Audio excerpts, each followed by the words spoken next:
Sveikinu visus tris atvykusius. Laura Dragūnaitė.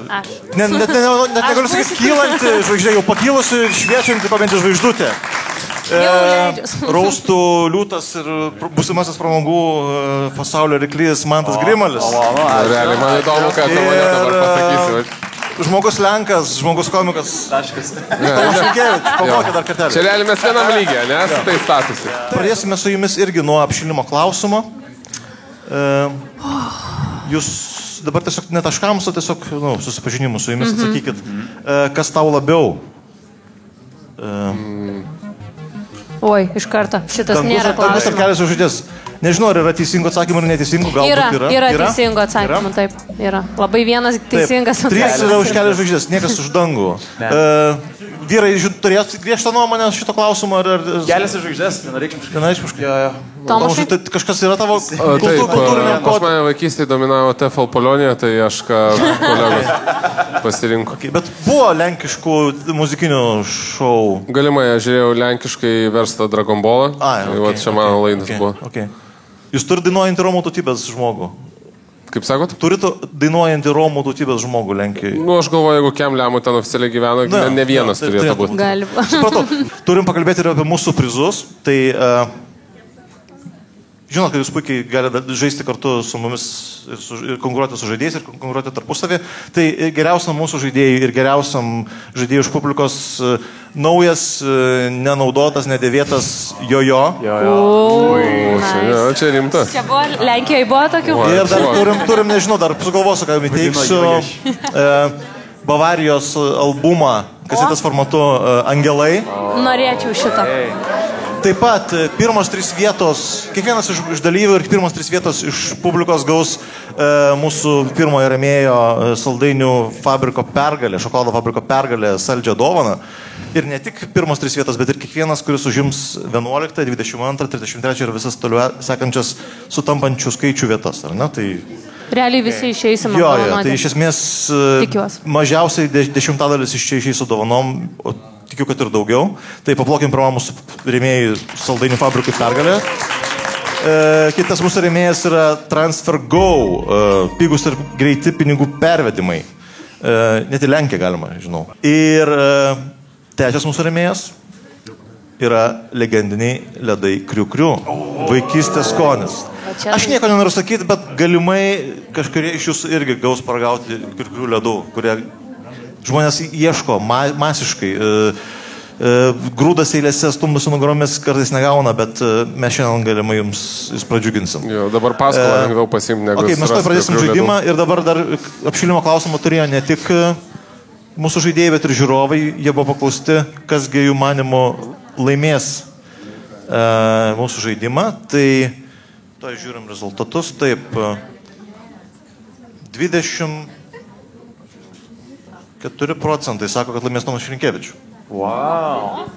Ta prasme, tik 24%. 14% sako, kad laimės Mantas Grimalis. Ačiū. Žemiau už Lenką esi? 46% sako, kad laimės Laura Dragūnaitė. Kiek pakartokit? 46%. Wow. Ir kažkodėl, kažkokiu būdu 16% sako, kad laimės Paulius Ambrazevičius. Bet ar tikrai jo nėra? Pauliu Ambrazevičiau, čia yra game changeris, čia mūsų, sakykime, jums twistas, žmogus mitas, žmogus legenda, žmogus gyvoji enciklopedija. Dabar jau čekuolis, kai jų nebėra tikrai. Laužy čekuolio. Paulius Ambrazevičius, štai jums kaip... Dabar jaučiu norėtumėt pakeisti balsus, ne, kas už mane balsavot. Aš tai palinkėčiau savo kitiem. Geriausiam WWE tradicijom. Mes turim game changerį. Aš kaip tik apie McMahoną pažiūrėjau dokumentą. Jo, aš irgi žiūrėjau, labai geras. Ne, tai jūs gal dėsite darykit. Bus klausimų. Ne, apie tai nebus klausimų. Mes galim į komandą eiti prieš... Jo, dabar jo, aš galvoju, kaip mums... Kaip dabar daryti. Jūs turbūt nebijot. Drąsiai jaučiatės prieš... Ne. Dabar žiūrėkit, jums užduotis yra viena, trijulė. Jūs galite daryti kaip norit, tartis, muštis, piktis, bet esmė, jūsų užduotis jūsų trijulė kažkaip susikolaboruoti taip, kad bent vienas iš jūsų aplenktų Paulių Ambrazevičių.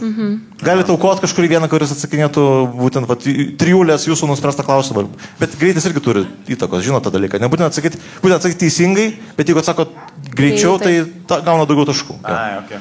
Jo, tai greitis irgi yra svarbu. Tai Nu, pasistengkit, mes čia turim tokį, kaip žinot, kaip ir atėjo keliai, kad visą laiką reikėtų į olimpinę žaidėją nesėdėti vieną paprastą žmogų, kad pamatytume, kaip skiriasi profesionalų sportininkai nuo mėgėjų. Tai mes dabar įdedam profesionalų kvizų monstrą ir žiūrim, kaip seksis jums konkuruoti su juo. Tai sėkmės jums, mes pradedam žaidimą, mūsų laukia 5 turai, po 5 klausimus, po 3 turų darysim pertraukėlę, tai linkiu visiems gražus vakaro, o mes pradedam jau dabar ir mūsų pirmas... Tu trukdyk, Pauliui, tu kažkaip, žinai, tu daryk tą, kad kažkokius... Pasiruošę visi? Galim pradėti? Bandom. Pirmas turas yra tiesa ir melas, jis vadinasi tiesa ir melas, jūsų laukia 5 klausimai ir jums tiesiog reikės pasakyti, ar mano teiginys yra tiesa, ar tiesiog išgalvotas, šlykštus melas ir manipulacija. Tikrai barbas. Pirmas klausimas ir jis skamba taip. Pirmąją savo grupę Deividas Zvonkus sukūrė su pusbroliu ir pavadino ją Zvonkų tūzai arba Zvonkų tūzai. Laura, tu žinai. Neįmanoma, kad būtų taip. Iš karto į Bavariją, man atrodo. Mes žinotume, jeigu būtų buvę Zvonkų tūzai. Kročia, aš tai žiūriu. Aš teisingai atsakiau. Kas tas tūzas, ar ne? Tomašai dabar. Taip, visi keturi sako, Kas tas Zvonkus? Aš susikaupęs ties Ambrazevičiaus nykščio ir žiūriu, kurie pusėje. Maigu. Tu neįsivaizduoji, mano nykštis va taip gali padaryti. Baig, tai Iškart matai, kad žmogus 86, tik 86 metų žmonės gali tą padaryti. Faktas. Taip, 86. Dabar spręskit, ar čia true or false buvo, ką aš dabar sakiau. Taip, jūs visi esate teisūs, bet greičiausias buvo, aišku, kad Samerbėjus. Samerbėjus. Gerai, paplokit, kas nežino, kas yra Samerbėjus. Vat taip staigiai, ką reiškia Samerbėjus? Čia Sidras? Ne, tai yra...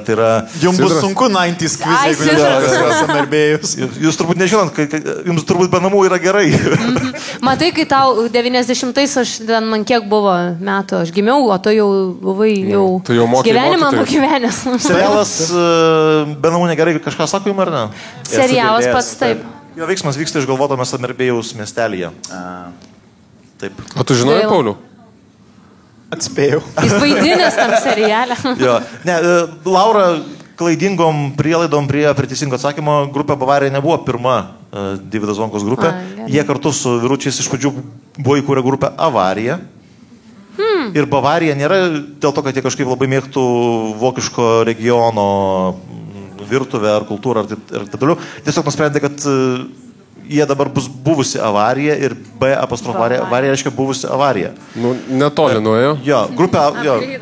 Per 2 raides upgrade. Jo, ir dabar Zvonkus įprasmino savo grupės pirmąjį pavadinimą ir padarė pirmąjį grupės pavadinimą. Čia tributas buvo, jo. Jo, čia tributą padarė. Bet turbūt skambėjo vis tiek geriau negu į pirmas albumą. Avarija yra išleidus albumą, tai ir ta avarija turbūt skambėjo. Dabar, ne Zvonkui, dabar buvo avarija. Ką nesenai. Iš šviesoforą, ne pats. Jo, tai sakau, ir tai skambėjo geriau negu į pirmas albumas, ir vienintelis. Nes jie 95 metais grupė Avarija išleido albumą, kuris vadinasi Vaičičiaku. Kuriame buvo tokia kūriniai kaip Krokodilo genos dainelė, kas ant kito vaiko sako ir 1-1 karvės pienas. Okay. Tai labai aiškus influencai. Ok, tai keliaujam prie antro klausimo. Filme Matrica tikrasis personažo vardas, tikrasis Neo personažo vardas yra Thomas E. Anderson, taip ar ne? Mušuonoliai. Labai greitai ir labai teisingai. Šiaip aš nesu mančius. Nesimačius su Matricos? Tik tai tokiais epizodais per televizorių, kai rodydavo. Paaiškink man savo logiką, pirmas buvo ne, tai antras turi būti taip. Dabar tiesiog nes jeigu taip, tai tu mane nuhekini. Taip, vadovausi moterišką nuojautą ir tiek, žinok, viskas. Kažkaip taip, nuslydo pirštas pats. Okay, bet turbūt, nu gerai, žiūrim rezultatus ir bent jau kas ant greičio paėmė. Tai Samerbėjus 9 taškelis prieš žmogų Lenką kol kas pirmavo, tai čia yra praktiškai nieko, čia yra mikrosekundė, dulkelė laikė. Tai kiti matė Matricą?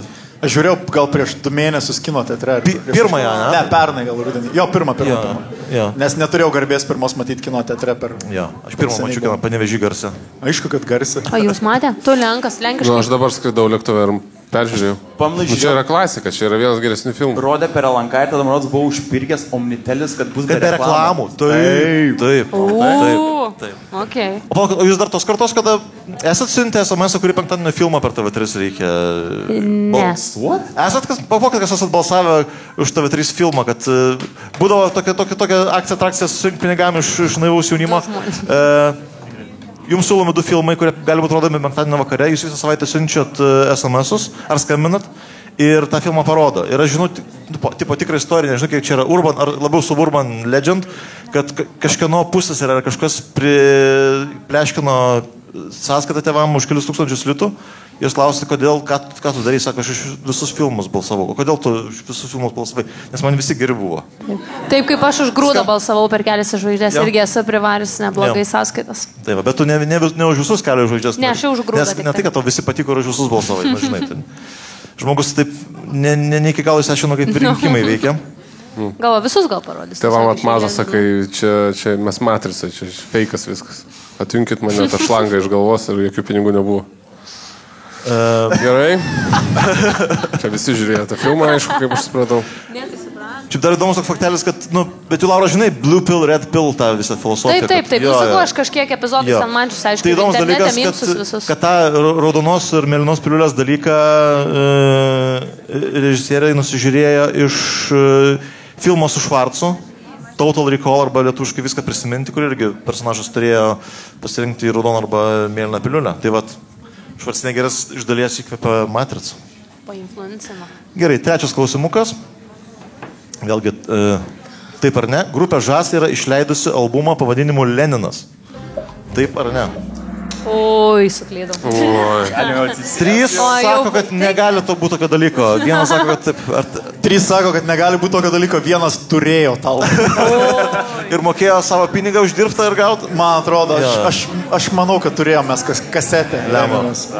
Paskui sudegina jau. Kas atsakė teisingai, nes žinojo. Nėra. Niekas. Vienintelis Paulius, wow, malonu su tavim turėti reikalų. Kitas klausimas. Pirmoji Harry Potterio knyga pasirodė anksčiau už pirmąją A Song of Ice and Fire serijos knygą. Aš nežinau. True or false? Aš Harry Potterį žinau. Ar jūs Laura yra gera Harry Potterio fanė. 4 sako false ir 4 galimai yra... Aš per greitai paspaudžiu truputį klausimus, dar norėjau biškė pažasas pašnekėti, bet gerai, mes dar biškė. Apžvelgsim abudu, žiūrim taškus. Visi 4 teisūs ir Samerbėjus fiksuoja 4 klausimų straiką ir, turim 1000 taškų atotrukį. 1000 jau. Bet žinok, čia labai, mes turėsim turų, kad taškai trigubinsis, tai čia dar viskas labai... Tai mums dar blogiau.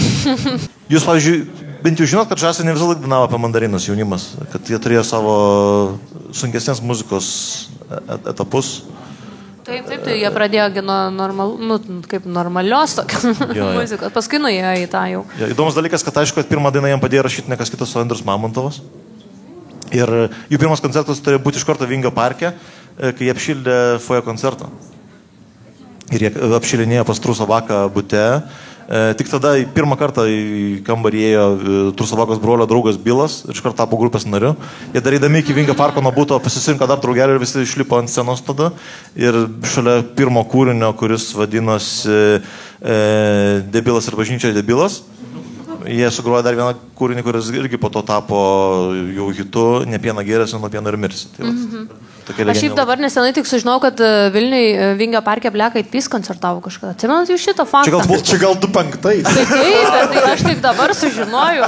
Ir mačiau, ir video Žasai ten, ir jie apšildė gal ar ne, nes jie priekį kažkaip juos filmavo. Black Eyed Peas koncert, bet atsimenu, kad buvo. Ir dar Lady Gaga ten koncertavusi. Ne, tai Lady Gaga tai taip, bet Black Eyed Peas 25, man čia jau kosmosas. Čia visiems tiesiog normalus faktas. Ne, gerai, jūs Vilniečiai čia gal. Man kad čia 25, bet kaip pagalvoju, 20 metų jau praėjo. Taip.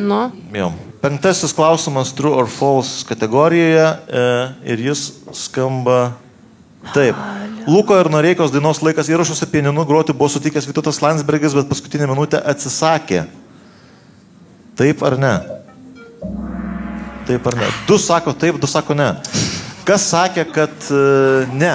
Tai kaip aš iš 2 į 4? Aš sakiau ne. Aš sakiau, kad ne. Aš irgi ne. Aš sakiau, kad taip. Aš sakiau, kad nes ne. Aš galvojau, kad čia buvo tie laikai, kai Landsbergis labai norėjo eiti jaunimą ir desperatiškai būti populiarus ir būti išrinktas. Tai gal. Jo, aš, kai sugalvojau, kai pripažįstu, kad sugalvojau šitą dalyką, aš labai norėjau, kad tai būtų tiesa, nes būtų labai geras. Bet turbūt, kad būtume girdėję šitą dalyką kažkur. Ta prasme, tai toks per geras faktas, kad būtų tik dabar Zimaičio patiktas po 30 metų. Tai iš tikrųjų, ne, tai nėra tiesa. Ir žmogus Lenkas, vėlgi per kruopelytę, tai per 29 taškus atsilieka nuo Somerbėjos. Paskutinė vieta. Ir sakau, gal aš galėjau kaip truputėlį ant kelių užvestas dalykas, kad aš rašiau, kad pianinu groju, nes šiaip Landsbergis yra fortepianistas. Ja, bet čia nėra tiek laiko daug pagalvoti apie šitos dalykus, plus nuotraukoje, kur sėdėjo prie pianino. Tai nesiderinu su šito mano, kaip sakyti, užvedimu. Kioskininkas įdėjo būtent prie pianino sėdinčią nuotrauką. Bet kiek arčiausiai populiariosios muzikos Landsbergis yra buvęs, tai Mamontovas 92 metais yra turbūt, vėlgi Mamontovas, kiek galima apie Mamontovą, išleidęs tokį kūrinį, kuris vadinasi Mėlių tautiečiai, kur tiesiog yra paimta Landsbergio kalba, sukarpyta ir džiutėta ant tokio technobito. Densbergis. Tai projektas vadinasi Densbergis. Skaičiu vienas geresnių tokių projektų pavadinimų. Iš Landsbergio padaryti Densbergį. Ir vienam interviu Mamontovas pasakoja, kad jis yra šitą kūrinį grojęs Landsbergiui ir laukia įvertinimą. Landsbergis perklausė ir sako, nežinau, visą laiką laukiu, kol čia kažkas prasidės. Tai va, taip žmogus suprato techno muziką.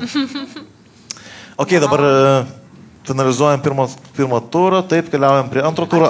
Antras turas bus iš, vėlgi, 5 klausimų, bet šį kartą jums reikės pasirinkti iš 3 variantų. Kiekvienas klausimas turės 3 pasirinkimo variantus.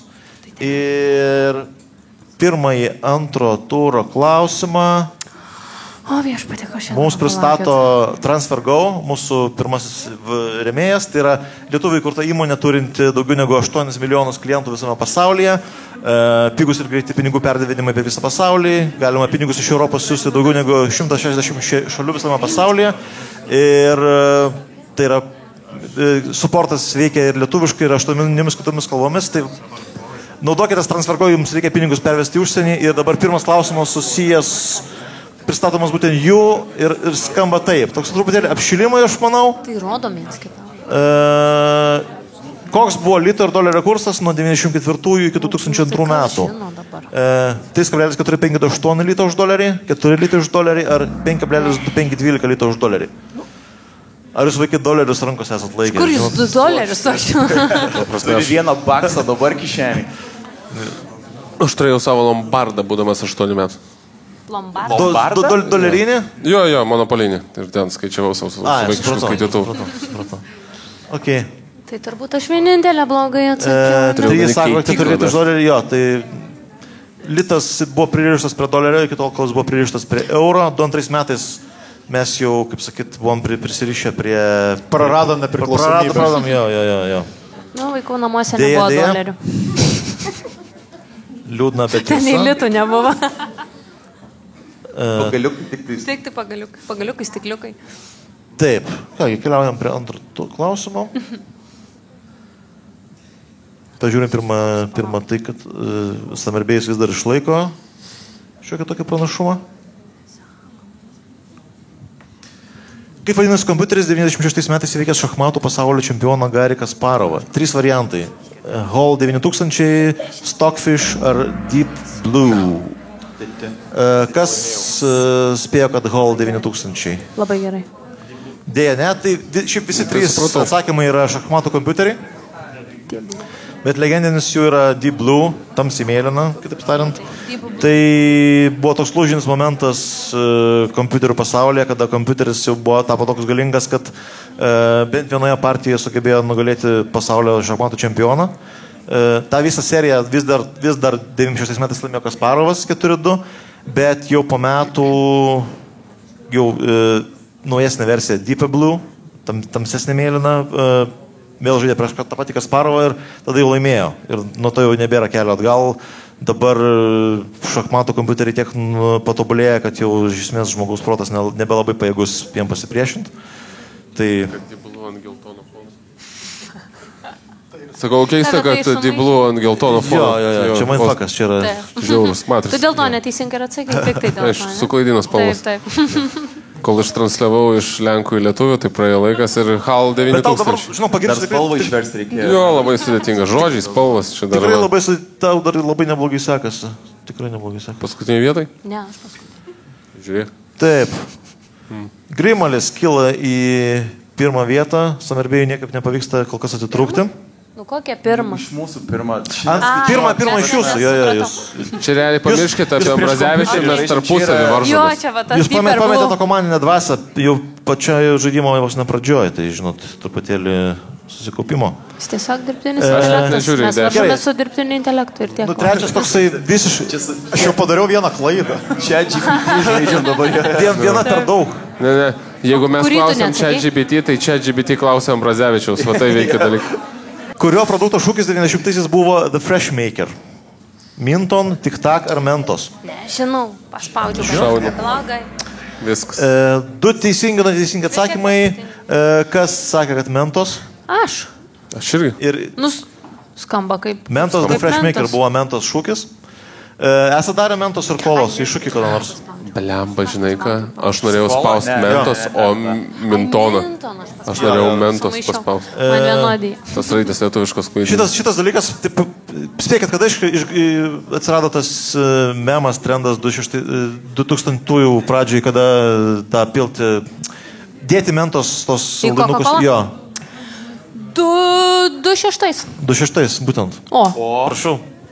Bet įdomus dalykas, kad pirmą kartą šitą eksperimentą 99 metais Lettermano laidoj, Late Night Show, tipo, toks laidelę turėjęs fizikos mokytojas padarė kaip eksperimentą ir tik po 7 metų tai tapo memu. Nacionalinė vertybė. Čia klausimas toks, nežinau, žinojimo arba atspėjimai, bet tikrai tikiu, kad yra, jo, ir lentelė bus, be abejo. Bet lentelė žinot, matom, kas čia vyksta. Aš jums, Hebra, jau kaip ir patarčiau ties Grimolio orientuotas, jisai turi vienintelis šansų. Čia kaip ką išsaugot po autovarijos, kur daugiausiai sveiko kūno likėt, gal į tą orientuokės. Nieko čia gero iš tos rankos ir kairės pėdos. Šitos atjungiam nuo aparatai. Čia iš vis depresinis appsas, nes tu atsilieki tūkstančiais, ne vienetais, o tūkstančiais. Neužtenka, kad jau vieta, žinai, paskutinė, bet vis tiek geriau negu žiūrėti akcijų rinkas dabar, žinok.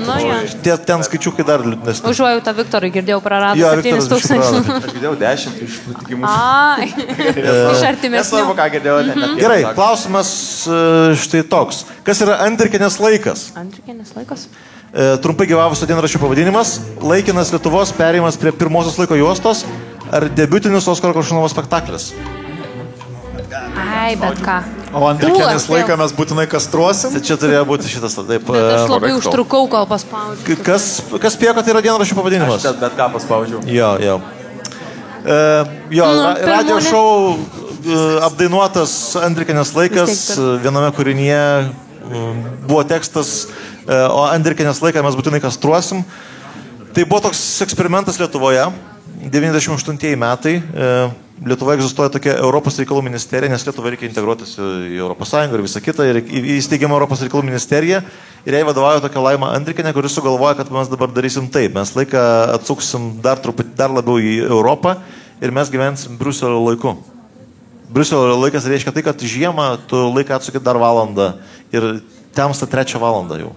Visiškai tamsu būna. Tai žmonėm labai šitas laikas nepatiko ir po 1,5 metų jis buvo atšauktas.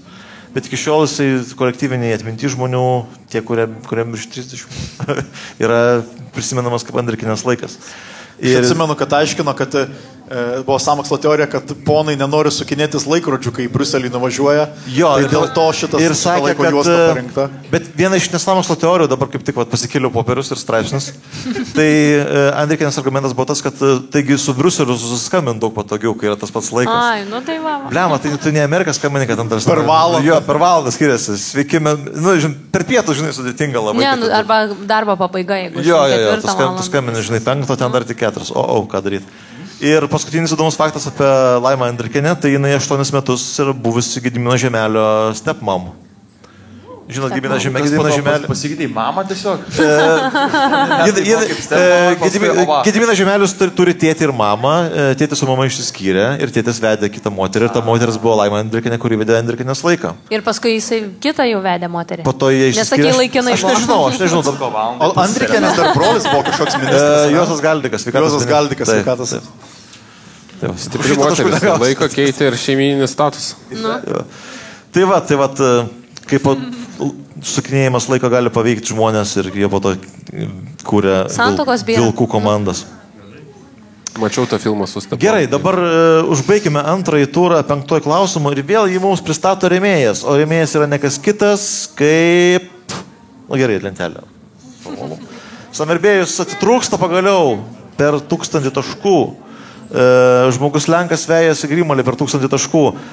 Laura atsilieka nuo žmogus Lenko vėl per 1000 taškų. Tai, bet, žinot, nenoriu kaip užsikirtus plokštelį kartuoti, kad dar niekas nebaigta. Bet tikrai niekas nebaigta. Čia keli klausimai gali dar pakeisti situaciją iš pagrindų. Dar nesužaidėm net pusės klausimų, tai čia yra juokas. Nu, žinau, kad jūs pasilgot šito dalyko. Ir vien dėl to, kad jūs pasilgot, šitas dalykas grįžta. Ledai kriukrių, kuriuos gamina Karkar. Ir aš vėlgi pasikartosiu, kad galimai mums teks šį vakarą paragauti. Ir klausimas skamba štai taip susijęs būtent kriukrių ledų ir jų brendo išvaizdą. Ką kriukrių paršelis laiko savo kanopą? Štai jis uždengta kanopa, tai nėra jokio įžeidžiančio ženklo. Ką jis laiko? Ar ledus, ar balionus, ar šaukštelį? Vėlgi nemaišyt. Aš paspaudžiu. Man tai ledai turi teikti tik geras emocijas, prašom ne... Paspaudžiu šaukštelį. Tas metu paspaudžiu šaukštelį. Aš paspaudžiu ledą laiką. Ai. Kaip gali...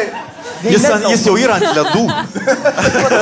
Kam jam dar laikyti? Aš su anglų vadovėliu sumaišiau. Ten būna, kur laiko tą patį vadovėlį, žmonės, kur nufotė, ten viršelį. Ir visą laiką taip gilin, matai, tiesiog kur fraktalai. Tu matys šis kiaulė. Okay, o kas paspaudė, kad šaukštelį? Aš paspaudžiu šaukštelį. Man atrodo, kad būtų labai elegantiška. Vėlgi tai nėra heroinas, kad reikėtų šaukštelį. Tiesiog dėjau viltinų, kad elegantiškas tas kriukriukas ir jisai gražiai valgo tuos ledus. Dabar, kai garsiai pasakiau, gal ir nesąmonė. Štai iš vaikystės pamenu, kai senelis laikydavo kriukrių kiaulę, bet tokio varianto nebuvo. Tai. Bet tu teisingai atsakei, balioną paspaudė. Balioną, nes dėl to po to, kai jis padarė, į dangų pakilo. Vėlgi. Visiškai make sense. Jo, vadinasi, ar dangus arba kelias uždės. Čia ir, iš esmės, tai apie tai ir kalbam. Ok, 3 turas. O, jas, aš jau praradau. 5 klausimai, mes truputėlį aptarsim. Ir po šito klausimuką keliausim į trumpą pertraukėlę, bet dar čia užtruks.